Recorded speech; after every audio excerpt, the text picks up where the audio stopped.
اعوذ باللہ من الشیطان الرجیم بسم اللہ الرحمن الرحیم الحمد للہ رب العالمین وصلی اللہ علی محمد وآلہ الطیبین الطاہرین المعصومین واللعنۃ الدائمۃ علی اعدائہم اجمعین اما بعد فقد قال اللہ تبارک وتعالی فی کلام المجید وفرقان الحمید وقول الحق بسم اللہ الرحمن الرحیم افلا يتدبرون القرآن ولو كان من عند غیر اللہ لوجدوا فیہ اختلافا کثیرا۔ کیا یہ قرآن میں تدبر نہیں کرتے؟ اگر یہ قرآن میں تدبر کرتے تو اس چیز کو پا لیتے کہ یہ اللہ کے غیر کی جانب سے نہیں ہے۔ اگر اللہ کے غیر کی جانب سے ہوتا تو اس میں بہت سا اختلاف پاتے۔ تدبر قرآن کریم کے سلسلے میں آج ہم انشاءاللہ سورہ بروج کے اندر تدبر کریں گے۔ قرآن کریم کی نہایت ہی خوبصورت صورتیں میں سے ایک صورت جو کہ 22 آیات پر مشتمل ہے، ایک مختصر سی صورت ہے جس میں بہت سارے اہم پیغامات صبر، استقامت کو سکھاتی ہے مسلمانوں کے لیے، اور اللہ تعالیٰ کے نصرت، اللہ تعالیٰ کے وعدوں کی یقین دہانی کراتی ہے کہ اللہ تعالیٰ کی طرف سے جو وعدے دیے جاتے ہیں وہ وعدے مکمل ہو کے رہیں گے، اور مومنین کو چاہیے کہ وہ استقامت سے کام لیں۔ سورہ بروج جو ہے 22 آیات پر مشتمل ہے اور مکہ مکرمہ میں نازل ہوئی انتہائی سخت حالات میں، کہ جب مسلمانوں کے اوپر سختیاں تھیں، مشکلات تھیں، اور جو افراد ایمان لے کے آتے تھے، خاص طور پر کمزور طبقہ جب ایمان لے کے آتے تھے تو ان کے اوپر سختیاں کی جاتی تھیں، ان کو ٹارچر کیا جاتا تھا اور ان کو اذیتیں دی جاتی تھیں، تکلیفیں پہنچائی جاتی تھیں، اور خاص طور پر جو غلام تھے ان کے ساتھ انتہائی برا سلوک کیا جاتا تھا۔ اگر کوئی نچلے طبقے کے افراد ایمان لے آتے تھے، آپ نے سنا ہوگا حضرت بلال کا واقعہ کہ کس سختی اور کس مشقت میں ان کو تکلیفیں برداشت کرنی پڑی ہیں۔ ہمارے یاسر کے والد یاسر اور ان کی والدہ، ان کو کتنی اذیتیں دے کر شہید کر دیا گیا۔ تو یہ حالات تھے، ان سخت کٹھن دور میں جو ہے وہ یہ صورت نازل ہوتی ہے، اور قرآن کریم میں موجودہ ترتیب کے اعتبار سے 85 نمبر صورت اور ترتیب نزول کے اعتبار سے 27 نمبر صورت ہے۔ اس صورت کو ہم ساتھ ساتھ ہی تلاوت کریں گے تاکہ تلاوت اور ترجمے میں وہ وقت نہ لگے، اور انشاءاللہ آپ نے مطالعہ بھی کیا ہوگا۔ اس صورت کو ہم 2 حصوں میں ڈیوائیڈ کر سکتے ہیں، ایک آیت نمبر 1 سے لے کر 11 تک، اور پھر آیت نمبر 12 سے لے کر 22 تک، اور انشاءاللہ اس کو آپ دیکھیں گے تو وہ محسوس ہے، معلوم ہو جائے گا کہ کس انداز سے ہم نے اس 2 حصوں میں تقسیم کیا ہے۔ پہلے حصے میں کس چیز کو بیان کیا گیا، ایک تاریخی واقعے کی طرف اور اس تناظر میں بیان کیا گیا، اور پھر دوسرے حصے میں جو ہے وہ صبر کی تلقین کی گئی اور مسلمانوں کو لائے عمل دیا گیا۔ تو سورہ بروج کا جو پہلا حصہ ہے، فرمایا کہ والسماء، بسم اللہ الرحمن الرحیم، والسماء ذات البروج، چند قسمیں ہیں۔ پہلے والسماء ذات البروج، قسم ہے برجوں والے آسمان کی۔ ٹھیک ہے، برج کا لفظی معنی جو اکثر قرآن میں کیا گیا جس ستاروں والے، لیکن یہاں پہ ستارے مراد نہیں ہے۔ برج ایک چیز جو نمایاں ہوتی ہے اس کو برج کہتے ہیں۔ مثلا جو ہے وہ کہا جاتا ہے کہ قصر جو ہے کیونکہ بہت نمایاں ہوتا ہے، قصر کو بھی برج کہتے ہیں، یا وہ ایسی جگہ جو نگہبانی کے لیے بلند مینار بنایا جاتا ہے اس کو برج کہتے ہیں۔ صحیح ہے، تو برج اسی طرح سے ستاروں کی جو ستارہ شناسی ہے اس میں بھی بروج کا تذکرہ ملتا ہے کہ یہ برج نکالتے ہیں، زائچے نکالتے ہیں، البتہ ان کی اہمیت نہیں ہے اور ان کو قبول نہیں کرنا چاہیے، زائچہ، برج، یہ فلاں چیزیں ان کی حیثیت نہیں ہے۔ تو بہرحال برج جو ہے یعنی اللہ تعالیٰ کے یہاں جو ستارے اللہ تعالیٰ نے کے ہیں، جو قرار دی ہیں اللہ تعالیٰ نے، ان میں سے کچھ خاص اہمیت کے حامل ہیں، ان کو برج کہتے ہیں، بروج کہتے ہیں۔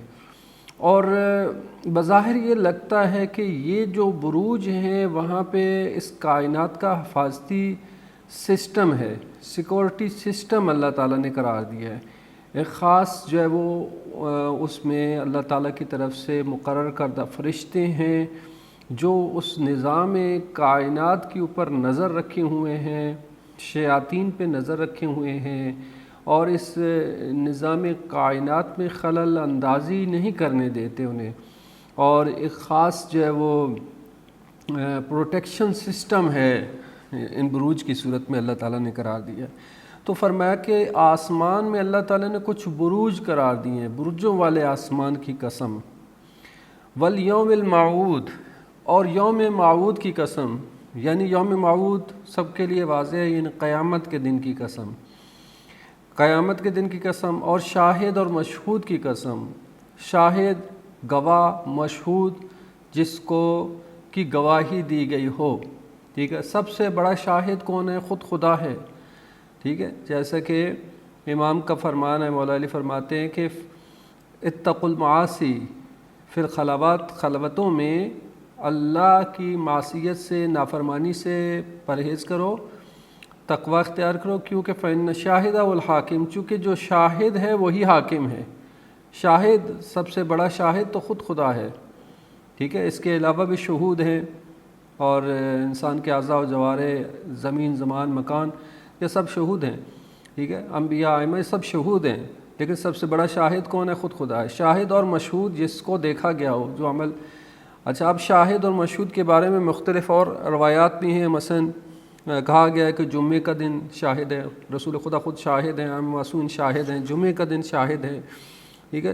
تو شاہد اور مشہود کے بارے میں فرمایا کہ قسم ہے شاہد کی اور مشہود کی، اور یوم موعود واضح ہے، یعنی قیامت۔ اب تین جو قسمیں کھائی ہیں ان انشاءاللہ اس کے بارے میں مزید بات کرتے ہیں۔ اس کے بعد فرمایا قسموں کے بعد قتل اصحاب الاخدود، اصحاب اخدود کو قتل کر دیا گیا۔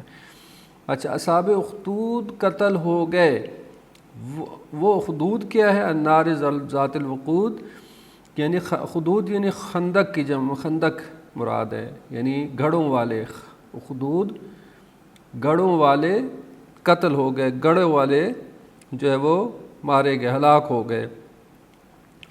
وہ خندقوں والے کیا، اور خندق کیا ہے؟ وہ جو کہ ذات الوقود، یعنی وہ آگ والی تھی، وہ آگ تھی جو کہ ایندھن والی آگ تھی، ان گڑھوں کے اندر آگ تھی جو ایندھن والی آگ تھی۔ اذ ہم علیہ یقود، جب وہ اس کے اوپر بیٹھے تھے، وہ ہم، اور وہ علی ما یفعلون، جو وہ انجام دے رہے تھے، بالمؤمنین، مومنین کے ساتھ، شہود، اس کے اوپر وہ گواہ تھے اور اس سلوک کا مشاہدہ کر رہے تھے۔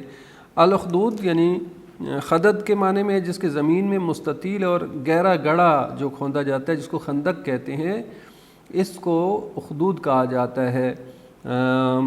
اور یہاں پہ فرمایا کہ اصحاب الاخدود جو ہیں وہ ہلاک ہو گئے، اور فرمایا وما نقموا، اور انہوں نے کوئی انتقام ان سے نہیں لے رہا تھا، یا ان کی کوئی گناہ نہیں تھا ان کا، جن کو مار دیا گیا مومنین کو، الا مگر یہ کہ یؤمنوا باللہ العزیز الحمید، کہ وہ عزیز حمید یعنی خدائے غالب اور لائق ستائش کے اوپر ایمان رکھتے تھے، جو کہ آسمان اور زمین کا مالک ہے، اور اللہ ہر چیز کے اوپر شہید ہے، یہاں پر شاہد ہے اور یہاں پہ کہا شہید ہے، یعنی ہر چیز کے اوپر گواہ ہے۔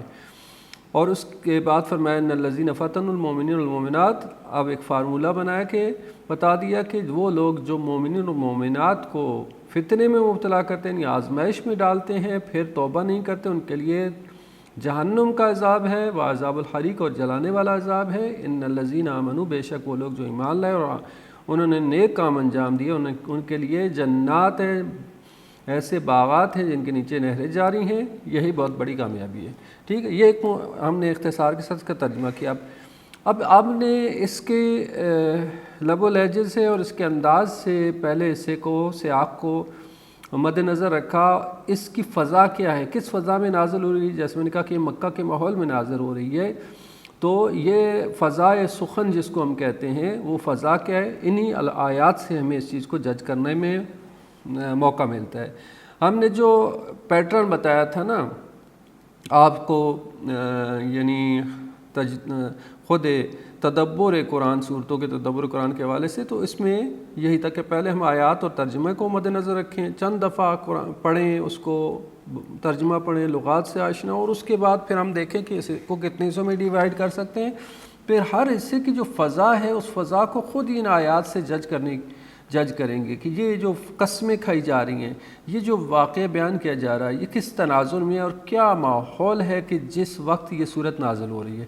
اب یہیں سے پتہ چلتا ہے کہ جب یہ صورت نازل ہو رہی ہے، مومنین سختی میں مبتلا ہیں، تکلیف میں مبتلا ہیں، کفار کی طرف سے ان کے اوپر گھیرا تنگ کیا گیا ہے، ان کو اذیتیں دی جا رہی ہیں، ان کو ٹارچر کیا جا رہا ہے، اور اللہ تعالیٰ نے ایک تاریخی واقعے کے آئینے میں ان کو اس مطلب کی طرف جو ہے رہنمائی کی ہے کہ یہ ظلم باقی نہیں رہے گا، یہ ظلم ختم ہو جائے گا اور ظالمین اپنے سر انجام کو پہنچیں گے. اور مومنین کے لیے جو خوشخبری بھی دی ہے، اور جو ظلم کرنے والے ہیں ان کے لیے برے سر انجام کو بھی بتایا ہے. یعنی ان آیات کو آپ مد نظر رکھے تو فضا یہ ہے کہ اللہ اور اس کے رسول پر ایمان لانے والے اپنے ایمان کے جرم کی وجہ سے کافر فتنہ گروں کے شکنجوں کا شکار ہے، اور کافروں کا فتنہ ان کی راہ میں حائل ہے، اور یہ ایمان کے راستے میں چلنا ان کے لیے مشکل ہو گیا ہے، سخت ہو گیا ہے.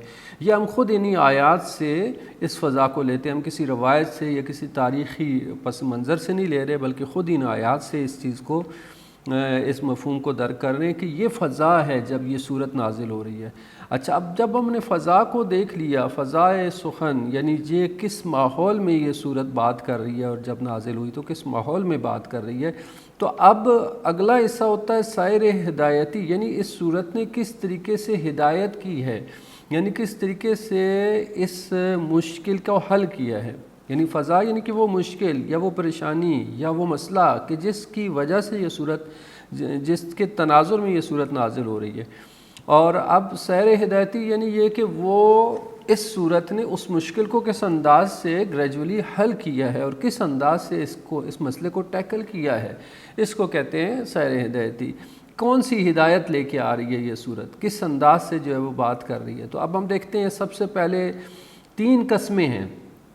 ٹھیک ہے جی. ذات والسماء، قسم ہے آسمان کی، کہ جو برجوں والا آسمان ہے. کلی طور پر آسمان کی قسم نہیں کھائی، بلکہ آسمان کی اس صفت کے ساتھ کہ یہ آسمان باقاعدہ پروٹیکٹڈ ہے، باقاعدہ اس کے اندر پروٹیکشن سسٹم موجود ہے، باقاعدہ اللہ تعالیٰ کی طرف سے اس نظام ہستی اور اس کائنات کو کنٹرول میں رکھنے کے لیے اور نظم برقرار رکھنے کے لیے اور باقاعدہ اس کے اوپر نظارت کرنے کے لیے سسٹم باقاعدہ موجود ہے. اللہ تعالیٰ نے کچھ بروج قرار دیے ہیں کہ جو ہر وقت اس تمام کائنات کے امور کو منظم کر رہے ہیں اور نظارت کر رہے ہیں، دیکھ رہے ہیں.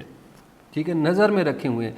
جیسے ایک فوجی چھاؤنی میں ایک بڑی جگہ ایک برج ہوتا ہے، ٹھیک ہے، مینار ہوتا ہے جس کے اوپر مسلسل جو ہے وہ وہاں افراد موجود ہوتے ہیں جو کہ نظر میں رکھے ہوتے ہیں تمام امور کو. بروج برج کی جمع ہے، اور اسی طرح سے آسمانوں میں بھی کچھ بروج موجود ہیں.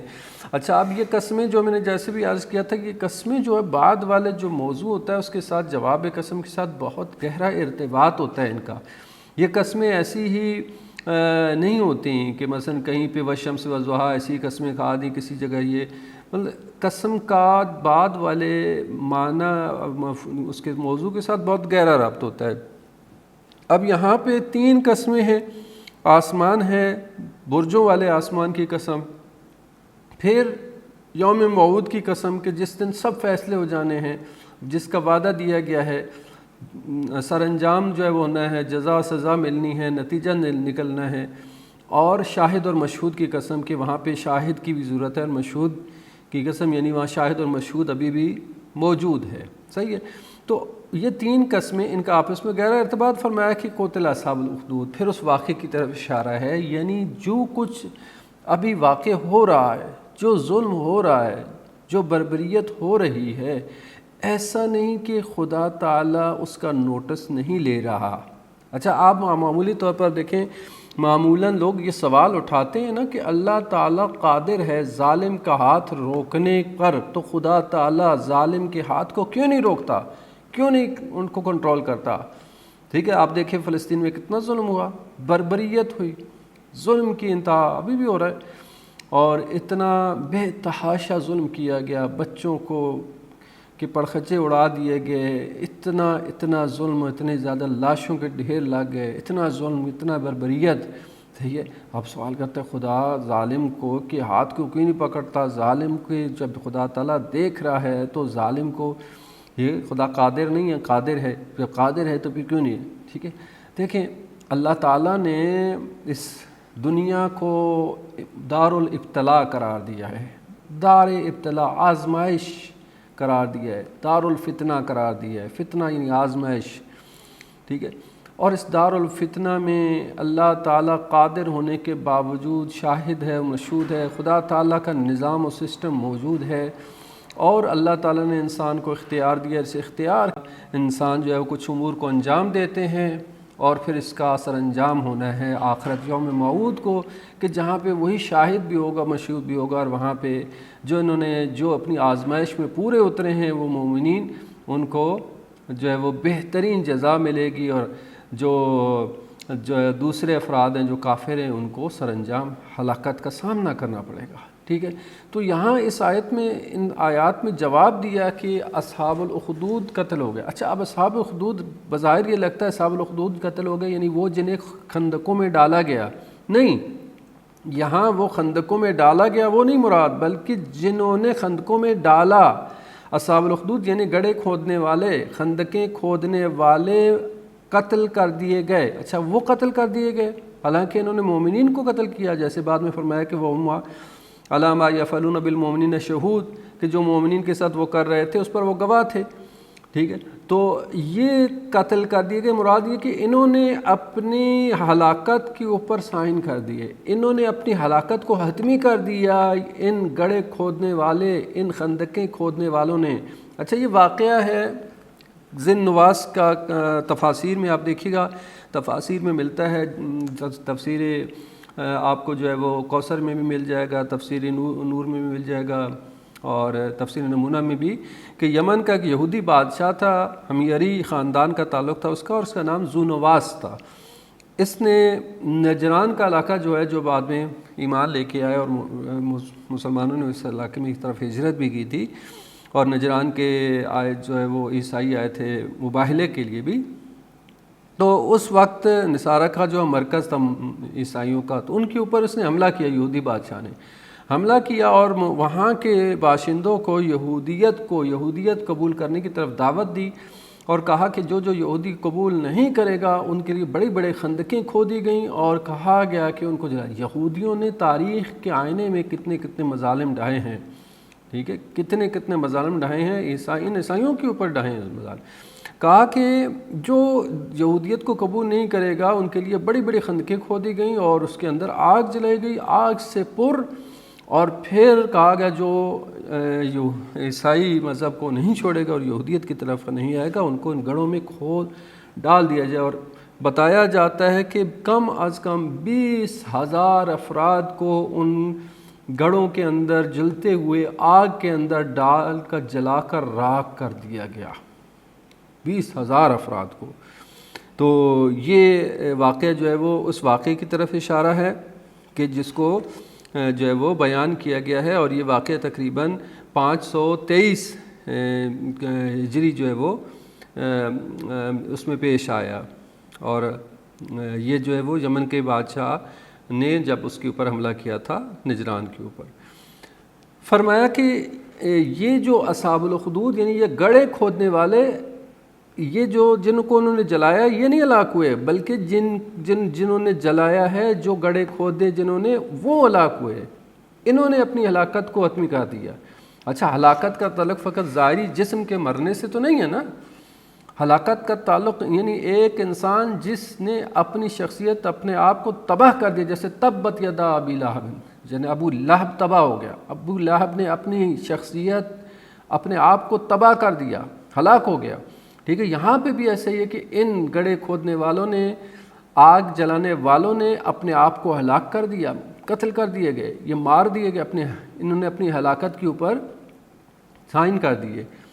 اور پھر فرمایا کہ یہ کیا تھے، گڑھے کیا تھے، گڑھے عام گڑھے نہیں تھے بلکہ آگ سے پر تھے، ایسی آگ کہ جو ایندھن والی تھی، مسلسل اس کے اندر ایندھن موجود تھا، لکڑیاں ڈالی گئی تھیں، اور پھر یہ اس گڑھوں کے ارد گرد بیٹھ کے تماشا کر رہے تھے، زمو علیہ قعود، جب وہ اس کے ارد گرد بیٹھے تھے، تماشا بین تھے، خوش ہو رہے تھے، اور مومنین کو جب اس میں ڈال رہے تھے تو شادیانے بجا رہے تھے، خوش ہو رہے تھے، وَهُمْ عَلَىٰ مَا يَفْعَلُونَ بِالْمُؤْمِنِينَ شُهُودٌ، اور وہ جو کہ مومنین کے ساتھ انجام دے رہے تھے، جو کر رہے تھے اس کے اوپر وہ گواہ بھی تھے، دیکھ بھی رہے تھے اپنی آنکھوں سے۔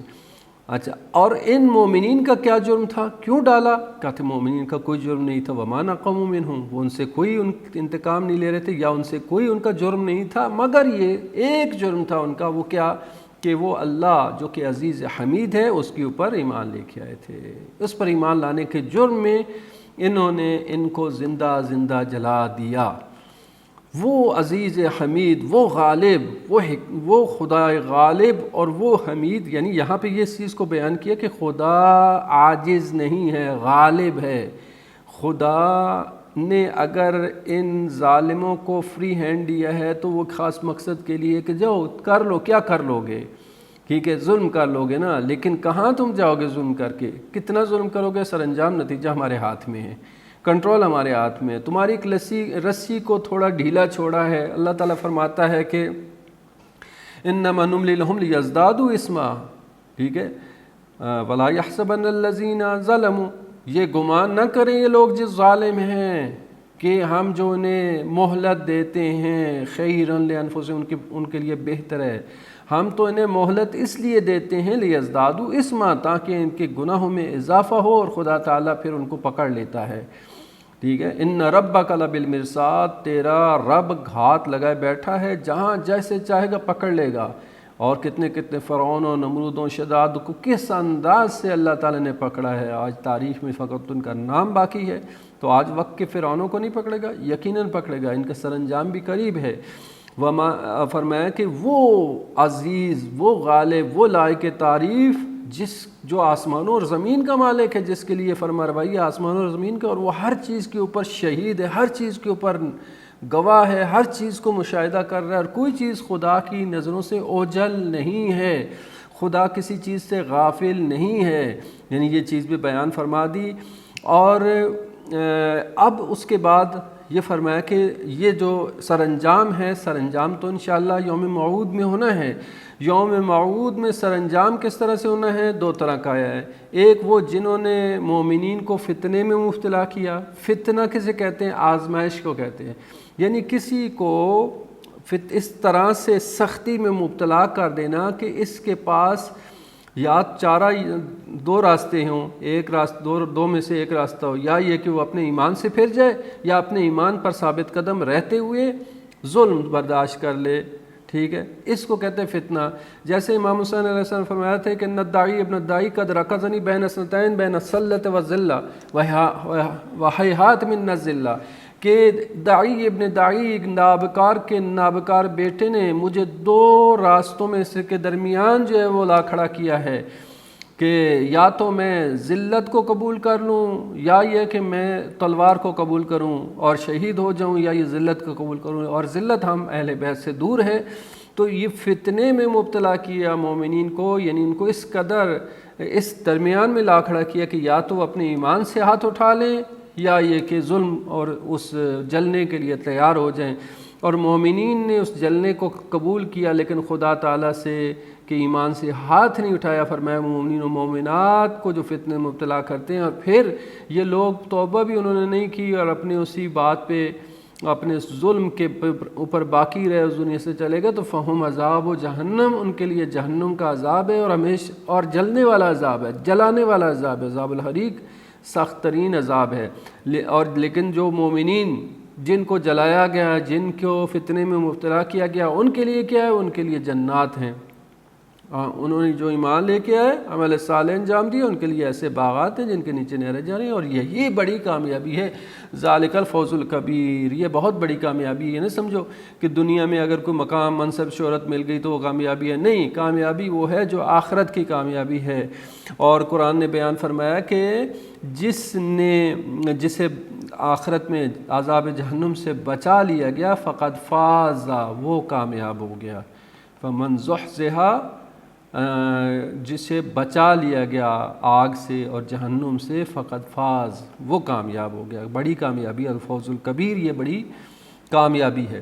تو یہاں اس حصے میں مومنین کو ایک تاریخی واقعے کی طرف اشارہ کرتے ہوئے بیان کیا کہ خدا تعالیٰ دیکھ رہا ہے، لیکن یہ آزمائش ہے، آپ نے آزمائش میں پورا اترنا ہے۔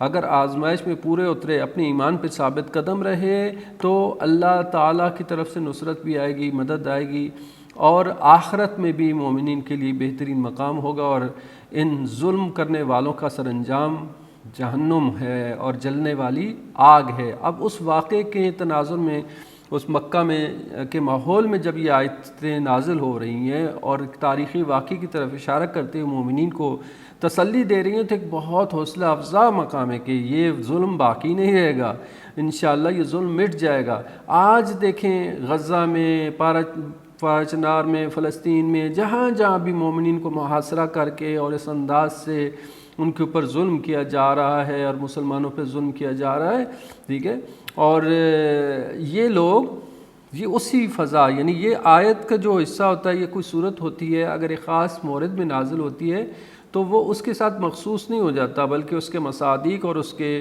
جو ہے وہ تاریخ کے آئینے میں اس کے مصادیق ہمیں مختلف مواقع پہ نظر آتے رہتے ہیں۔ اس کو تطبیق کہتے ہیں، ٹھیک ہے۔ ایک تفسیر کے اندر ایک قاعدہ ہے کہ المورد لا یخصص، مورد جو ہے وہ مخصص نہیں ہوتا، یعنی مورد، جس مورد میں ایک آیت یا صورت نازل ہوتی ہے اس کے ساتھ مخصوص نہیں ہے کہ فقط اسی سے ریلیٹڈ ہے اور بس نہیں۔ آپ کو جہاں تاریخ یعنی میں اس طرح کا ظلم نظر آئے گا، مثلا فلسطین میں آپ کو نظر آیا، تو یہ سورہ بروج وہاں پر بھی تطبیق ہوگی، اور وہاں پہ بھی یہ پکار کے کہے گی کہ یہ مومنین پر جو ظلم ہو رہا ہے اور ان کو آگ کی پٹی میں جلایا جا رہا ہے، گڑھوں میں جو جلایا جا رہا ہے، تو یہ نہ سمجھو یہ ظالم کہ یہ ظلم جو ہے وہ کے اوپر خدا تعالیٰ خاموش رہے گا، نہیں، بلکہ شاہد اور مشہود، وہ شاہد دیکھ رہا ہے، اور انشاءاللہ ان کا سر انجام ظالموں کا بہت برا ہونے والا ہے۔ یہ ہو گیا پہلا حصہ۔ اب دوسرے حصے میں آ کے اللہ تعالیٰ، اچھا، اس کا نتیجہ یہ ہوا اس حصے کا کہ ان لوگوں کو دھمکی جو مومنین کو فتنہ اور مشکلات میں مبتلا کرتے ہیں، یعنی جو لوگ مومنین کو دو چیزوں کے درمیان مجبور کرتے ہیں کہ یا ایمان کو ترک کر دیں یا شکنجے اور عذاب کو تحمل کریں، وہ ضرور ناکام ہوں گے اور اصحاب اخدود کی طرح عذاب میں مبتلا ہوں گے۔ دوسرا حصہ، دوسرا پیراگراف آیت نمبر 12 سے لے کر 22 تک ہے کہ جس میں فرمایا ان بطش ربک لشدید۔ یہ اب یہاں پہ نتیجہ دے رہا اللہ تعالیٰ کہ تیرے رب کی پکڑ بڑی سخت ہے، بطش ربک کا، تیرے رب کی پکڑ بڑی سخت ہے۔ ہم آگے جاتے ہیں اور اسی میں ترجمہ بھی کریں گے تاکہ وقت کو مد نظر رکھا جائے۔ اس حصے میں بھی تقریباً وہی پیراگراف، وہی جو ہے فضا ہے، اس فضا کے تناظر میں اللہ تعالیٰ فرماتا ہے ان بطش ربک لشدید، تیرے رب کی پکڑ بڑی سخت ہے۔ جیسے فرمایا سورہ فجر میں بھی ان ربک لبالمرصاد، تیرا رب گھات لگائے بیٹھا ہے، جہاں جس کو چاہے جس طرح پکڑتا ہے۔ جب اللہ تعالیٰ پکڑتا ہے نا، بطش کہتے ہیں چپٹ کر کسی چیز کو، حملہ آور ہو کر کسی چیز کے اوپر جو ہے وہ پکڑنا، تیرے رب کی پکڑ بڑی سخت ہے۔ بطش ربک کا، تیرے رب کی پکڑ بڑی سخت ہے۔ لشدید انہ یبدی و یعید، وہی ہے جس نے ابتدا کی اور وہی جو ہے وہ یعید، وہی اعادہ کرنے والا ہے۔ خدا تعالیٰ نے اس کائنات کا آغاز کیا، تمہیں بھی خدا تعالیٰ نے پیدا کیا، ٹھیک ہے، اور وہی دوبارہ بھی اٹھانے والا ہے۔ ایسا نہیں ہے کہ خدا تعالیٰ نے ایک دفعہ بنا کے سب چھوڑ دیا اور خدا تعالیٰ اب خدا کے ہاتھ میں کچھ نہیں ہے، نہیں، خدا تعالیٰ جو ہے وہ پیدا کرنے والا بھی وہی ہے اور وہ یعید، وہ اعادہ کرنے والا بھی وہی ہے، یعنی اسی نے سب کچھ بنایا ہے اور وہی جو ہے وہ دوبارہ سے اعادہ کرے گا، دوبارہ اٹھائے گا اور دوبارہ جو ہے وہ لوگوں کو لے کے آئے گا۔ اس کے بعد فرمایا کہ وَهُوَ الْغَفُورُ وَالْوَدُودُ، وہ غفور بھی ہے اور ودود بھی ہے، یعنی غفور ہے مومنین کی نسبت اور مہربان ہے۔ غفور اگر مومنین سے کوئی بھول چوک ہو گئی تو غفور ہے، ودود ہے، یعنی بہت مہربان ہے مومنین کی نسبت۔ وَذُو الْعَرْشِ الْمَجِيدُ، وہ صاحب عرش مجید ہے، یعنی بہت بڑے عظیم عرش کا مالک ہے۔ صاحب عرش مجید، مجید یعنی قابل قدر اور رتبے والے عرش کا مالک ہے۔ فعال لما یرید، جو چاہے وہ انجام، فعال یعنی جو چاہتا ہے وہ خوب انجام دینے والا ہے، ٹھیک ہے، بہت خوب اچھی طرح سے انجام دینے والا جو وہ ارادہ کرتا ہے اور جو چاہتا ہے۔ اب ان تمام خصوصیات اور صفات کے ساتھ، خدا تعالیٰ کی تمام صفات کے ساتھ کیا فرمایا؟ هل اتاک حدیث الجنود، کیا تمہارے پاس ان لشکروں کی خبر آئی ہے؟ کون سے لشکر؟ فرعون و سمود، فرعون کے لشکر، سمود کے لشکر، بڑے بڑے لشکر گزرے ہیں تاریخ میں، کیا ان کے بارے میں تمہیں خبر آئی؟ ان کا سر انجام پتہ چلا تمہیں؟ کیا سر انجام ہوا؟ کتنے ظالم تھے؟ فرعون کتنا ظالم تھا، بڑے لشکر تھے اس کے پاس۔ سمود، قوم سمود کتنے ظالم، کتنے جسے والے لوگ تھے، طاقتور لوگ تھے، بڑی ان کے لشکر تھے۔ کیا ان لشکروں کی خبر تمہارے پاس پہنچی ہے؟ ان کا کیا سر انجام ہوا؟ یہ آج جو لشکروں کے اوپر بحری بیڑوں کے ذریعے سے اور اپنے طاقت کے اوپر جو ہے وہ غرور اور گھمنڈ کرتے ہوئے کہتے ہیں کہ ہم یہ کر دیں گے، ہم وہ کر دیں گے، کیا تمہارے پاس فرعون اور سمود کے لشکروں کی خبر پہنچی ہے کہ ان کا سر انجام کیا ہوا؟ ان کو پروردگار نے کس طریقے سے مسخ کر دیا اور کس طریقے سے ان کو تہس نہس کر دیا، اور تاریخ میں فقط ان کا نام باقی ہے گیا۔ ٹھیک، فرمایا کہ یہ خدا تعالیٰ انجام دینے والا ہے، کیا تمہارے پاس ان کی خبر پہنچی ہے؟ پہلے فرمایا نا فعال لما یرید، وہ انجام دینے والا ہے، جو وہ چاہے ارادہ کرے تو وہ انجام دیتا ہے، اور جب وہ چاہے کسی کی پکڑ کر سکتا ہے۔ پھر فرمایا کہ بل الذین کفروا فی تکذیب، بلکہ کفر اختیار کرنے والے تو تکذیب میں مشغول ہیں۔ جو کافر ہیں ان کو خبر نہیں، وہ اس چیز کی طرف متوجہ نہیں کہ خدا تعالیٰ کا نظام ہے۔ خدا تعالیٰ نے دنیا میں انسان کو ایک طرف آزمائش میں مبتلا کیا، ایک طرف سے اختیار دیا ہے، چونکہ آزمائش اختیار کے بغیر ممکن نہیں ہے، اور انسان اس اختیار کے نشے میں غرق ہو کر آزمائش کو بھول جاتا ہے۔ یہ بہت اہم نقطہ ہے کہ دنیا کا نظام اللہ تعالیٰ نے آزمائش پر قرار دیا ہے، اور آزمائش کے لیے کیا ضروری ہے؟ اختیار۔ مثلا اگر ہم کسی کا امتحان لینا چاہیں تو اگر ہم اس کے ہاتھ باندھ دیں، ٹھیک ہے، ہاتھ پاؤں باندھ دیں، منہ باندھ دیں، ساری چیزیں اس کی، تو کہیں جی آپ کا امتحان ہو رہا ہے، تو امتحان تو نہیں ہوتا نا اس طرح۔ امتحان کے لیے کیا ہوتا ہے؟ اختیار اور آزادی۔ اختیار اور آپ اپنے آزادی اور اختیار کے ساتھ یہ عمل کر سکتے ہیں جی، ٹھیک ہے۔ قُلِ اعْمَلُوا، ان سے کہہ دو تم عمل کرو، فَسَيَرَى اللَّهُ، پس اللہ دیکھ رہا ہے، اللہ دیکھ رہا ہے، رسول دیکھ رہا ہے، کچھ مومنین تمہارے عمل کو دیکھ رہے ہیں۔ تو آزمائش کے اوپر سسٹم ہے، اس کائنات کا نظام اور دنیا آزمائش کے اوپر ہے، اور آزمائش کے لیے اختیار ضروری ہے۔ اللہ تعالیٰ نے جب اختیار دیا تو انسان اپنے اس اختیار سے غلط فائدہ اٹھاتا ہے، سوء استفادہ کرتا ہے، اختیار کو اصل قرار دے کر آزمائش کو بھول جاتا ہے، اور یہیں سے انسان کی تباہی ہے کہ جب وہ اختیار کے گھمنڈ میں آزمائش کو بھول جائے تو وہ انسان تباہ ہو جاتا ہے، انسان غرق ہو جاتا ہے۔ اور یہی ہوا فرعون کے لشکروں، سمود کے لشکروں، اور تاریخ کے آئینے میں بہت سارے بڑے بڑے نمرودوں کے ساتھ اور بڑے بڑے فرعونوں کے ساتھ یہی ہوا کہ وہ اختیار کے نشے میں غرق ہو کر یہ بھول گئے کہ جس نے ہمیں اختیار دیا ہے وہ ہماری پکڑ بھی کر سکتا ہے۔ فعال لما یرید، وہ انجام دینے والا ہے اور اچھی طرح انجام دینے والا ہے جو وہ ارادہ کرے۔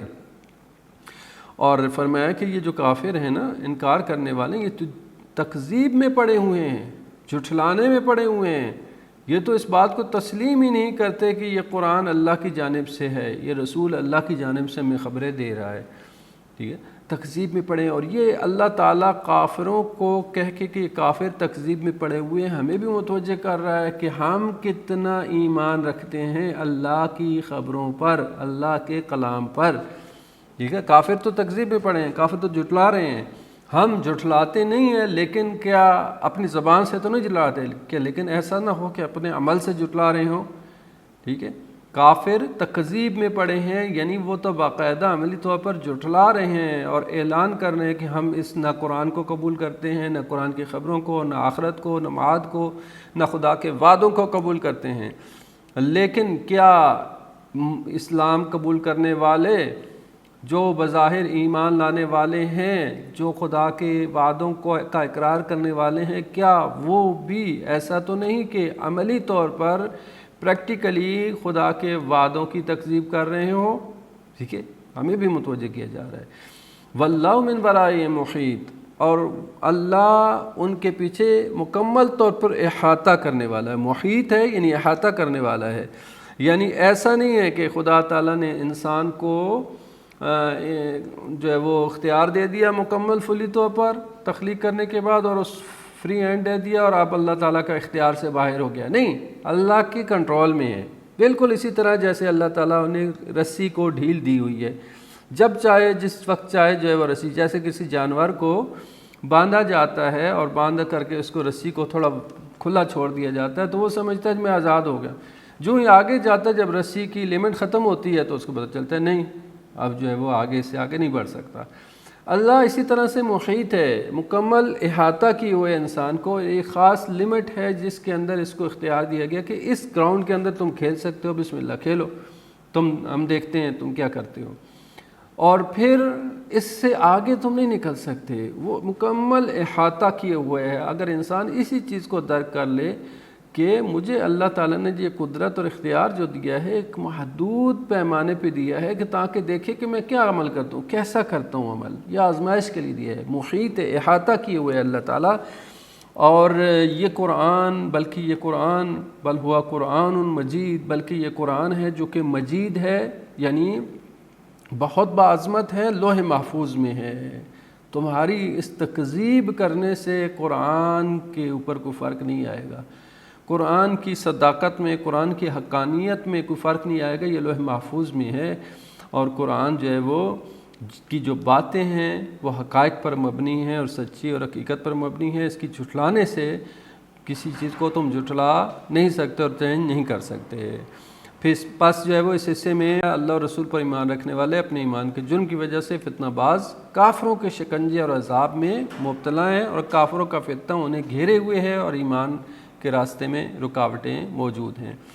پس اس صورت میں کیا کیا گیا, کس چیز کو بیان کیا گیا؟ پیغمبر اور مومنین کے دل کو محکم کیا گیا, مضبوط کیا گیا. کافروں کو سخت دھمکی دی گئی کہ کافر قرآن کو جھٹلاتے ہیں تاکہ قرآن کریم نے جو کہ وعدہ دیا ہے عذاب کا اور جہنم کا, سب سے بڑی جو مشکل ہے کافروں کو یہ اس قرآن کی مخالفت. اگر قرآن میں صرف بشارت ہی ہوتی جو کہ ابشار و بشیر و نذیر, پیغمبر نذیر بھی ہیں, اور قرآن کریم نے بشارت بھی دی ہے اور ساتھ ساتھ دھمکی بھی دی ہے, تو قرآن کے جو عذاب کا وعدہ ہے اس کی وجہ سے اس کی تکذیب کرتے ہیں, اور جب کہ عذاب خدا شدید ہے اور اس کے ارادے کا متحقق ہونا حتمی ہے. ٹھیک ہے, تو پس یہ صورت مکمل طور پر جو ہے وہ ہمیں متوجہ کرنے کے لیے مسلمانوں مومنین کو جو کہ ظلم و ستم میں مبتلا ہیں, اور جو کافر مومنین کو ظلم و ستم میں مبتلا کر کے انہیں ایمان چھوڑنے پر مجبور کر دیتے ہیں, جب وحی الہی کے ذریعے انہیں دھمکی دی جا رہی ہے تو اس کو جھٹلاتے ہیں تاکہ پیغمبر کو مقابلہ کرنے پر اکسائیں اور فتنے پر مشتمل اپنی سازشوں کو جاری رکھیں. یہ لوگ اللہ کے حتمی اور قطعی عذاب کے منتظر رہیں. یہ مومنین کو تسلی دیتی ہے صورت اور حوصلہ دیتی ہے, اور یہ کہتی ہے کہ اللہ تعالیٰ کے وعدے سچے ہیں اور اللہ تعالیٰ کے وعدوں کے اوپر عمل پہ جو ہے وہ آپ ثابت قدم رہیں تو انشاءاللہ اللہ تعالیٰ آپ کو کامیابی سے امکنار کرے گا اور ظالموں کو ان کی نابودی کی طرف لے کے جائے گا. دنیا میں بھی نابودی دیکھیں گے اور آخرت میں عذاب غریق اور دردناک عذاب موجود ہے. تو سورہ بروج ہمارے ایمان کو تازہ کرنے کے لیے اور ہمیں اللہ تعالیٰ کے وعدوں کی طرف یقین دہانی کرانے کے لیے نازل ہوئی ہے۔ اللہ تعالیٰ ہمیں سورت پر عمل پیرا ہونے کی توفیق عطا فرمائے۔ اگر آپ کا